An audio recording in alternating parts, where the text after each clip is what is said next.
Assalamualaikum warahmatullahi wabarakatuh. In this video, my group and I will be discussing on why is being ethical so challenging. First and foremost, what does ethics means? Literally, the word ethics means character, and technically it means the branch of philosophy dealing with the values relating to human conduct with respect of rightness and wrongness of actions. Islamic ethics refers to two interrelated terms, which is akhlaq and adab. Akhlaq means the standard of right or wrong of human conduct and Islamic disposition of the practice of virtue and morality. As for adab, it refers to manners, etiquette, or behavior of an individual. Akhlaq and adab are based on the Islamic sources, which are the Al-Quran and Sunnah. So why is being ethical or having good morals is important? By being ethical, we can gain spiritual benefits. Having good morals is one of the forms of voluntary worship in which we will attain reward for practicing it in the hereafter. Moreover, having good morals can also eliminate our sins. Other than gaining spiritual benefits, we will also gain social benefits in which it leads to stable, secure, and harmonious society. Good morals also lead to a just society where everybody is treated equally. Having good morals also lead to strong and peaceful family life, because the value of responsibility and caring are instilled within ourselves, which are the foundations of a happy family. As an individual, having good morals will lead us to have good leadership as well as building good reputation. By that, it is easy for us to succeed in work as well as in business, since we would win the hearts of our employers as well as our co-workers because of our high standard attitude. Lastly, it will also improve our decision making, which can also lessen our stress. There are many reasons and factors why people act unethically.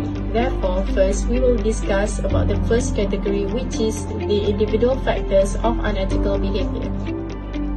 For the individuals, the first factor why they act unethically is due to specific personal characteristics. People with specific personal characteristics tend to be driven by self-interest. This will result to manipulative behavior for their own personal gain. They also fail to see the connection between their actions and outcomes, and they believe that ethical choices are driven by circumstance. For instance, at work, instead of finding a solution that can help the other colleagues, this type of people they tend to find solution only to benefit themselves, and they do not care about others. The second individual factor of unethical behavior is greed. People become greedy once they start comparing themselves with others. Seeing other people to be more successful and have more in life will trigger them. Thus, they will choose to behave unethically in order to get satisfaction and gain more than people. For example, when a greedy person sees other people that are more successful in life, he will get jealous and opt to do unethical things that will bring other people down so that he can own everything and have more. The last factor is omnipotence. People with omnipotent characteristics feel like they have unlimited power.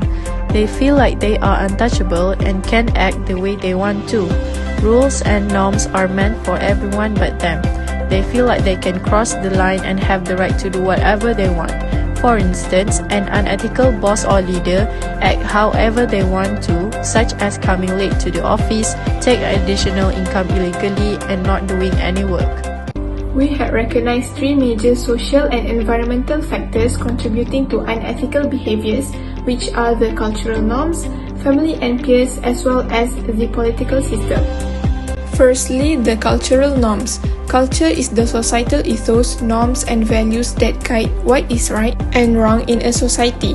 For instance, in Malaysia, some of the people who originated from the state of Malacca is popular with the culture norms of speaking relatively harsh and sometimes barbarous, which might not be acceptable and considered unethical in other cultures.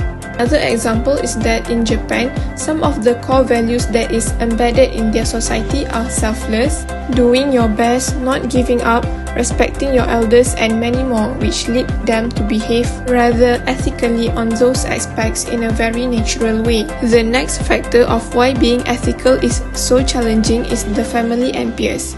Home is where everything begins, hence family holds the biggest factor of each individual's upbringing and conduct. Family has a huge influence on love, compassion, empathy, and conservative attitude or tolerance. The peers from schools, colleges, and companies influence an individual's decision-making in a considerable way.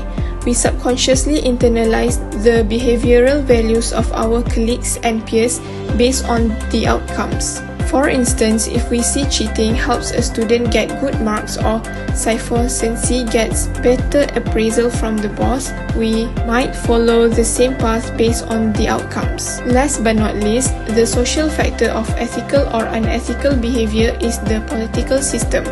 The political system of a country significantly affects the ethics of the people in the country.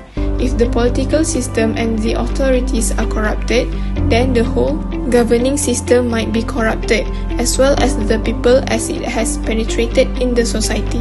This leads to unethical culture such as bribery and cronyism. A good governance will create a country that is transparent and accountable from the people on top until the people working below. Now, let's see what does the Quran say about being ethical. أعوذ بالله من الشيطان الرجيم واعبدوا الله ولا تشركوا به شيئا وبالوالدين إحسانا وبذي القربى واليتامى والمساكين والجار ذي القربى والجار الجنب والصاحب بالجنب وابن السبيل وما ملكت أيمانكم إن الله لا يحب من كان مختالا فخورا. Worship Allah and associate nothing with Him, and to parents do good, and to relatives, orphans, the needy, the near neighbor, the neighbor farther away, the companion at your side, the traveler, and those whom your right hands possess. Indeed, Allah does not like those who are self-deluding and boastful. Surah An-Nisa verse 36 highlighted that we must act kind and do good to every soul in this world, despite their status level or their connection with us. Having good moral in ourselves is a must, as it reflects on how we treat others and the environment we live in. Islam emphasizes on having good akhlaq because it cares about the welfare of the society and wants to eliminate unjust outcomes. In conclusion, it is undeniable that being ethical can be challenging due to individual and social factors as mentioned before. These influences can bring unfair and dishonorable generations if they are not controlled, as seen in many reported news today. It is important for every individual to comprehend the importance of ethics to create a healthy and successful society. Last said, being ethical can be challenging to people if they do not appreciate the teachings of Quran and Sunnah properly. Therefore, as a Muslim, we must have good akhlaq as it is a portion from our faith.